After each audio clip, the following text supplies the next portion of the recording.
नमस्कार, जय श्रीराम, जय गोमाता.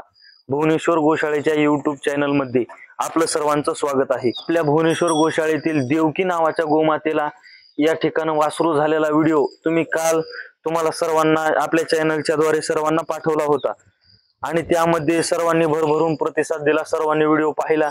त्यामध्ये मी सांगितलं होतं की आपल्या भुवनेश्वर गोशाळेतील गोमातेला एक सुंदर गोंडस अशा प्रकारचे वासरू झालेलं आहे आणि त्यामध्ये आपल्या या शुद्ध असणाऱ्या श्रावण महिन्यामध्ये हे गोमातेची प्रसूती झालेली आहे आणि सुंदर अशा प्रकारचे हे लहानसं वासरू या ठिकाणी झालेलं आहे. अतिशय गोंडस आहे. आता खाली बसलेलं आहे पण उभा राहिल्यावर खूप उड्या मारतय, खूप मस्ती करतय. आणि सर्वांना मी असा एक प्रश्न असं सर्वांसोबत एक विषय शेअर केला होता की आपल्या या छोट्याशा वासराला नेमकं नाव काय ठेवायचं.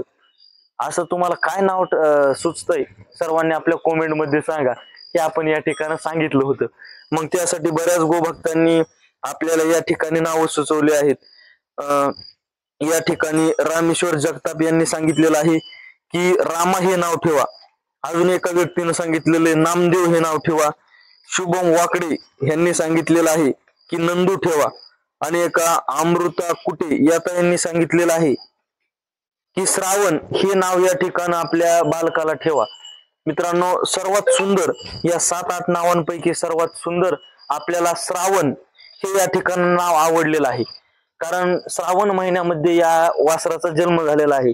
मित्रांनो, आपण श्रावण अशा प्रकारचं नाव या ठिकाणी या गोमातेच्या वासराचं ठेवलेलं आहे.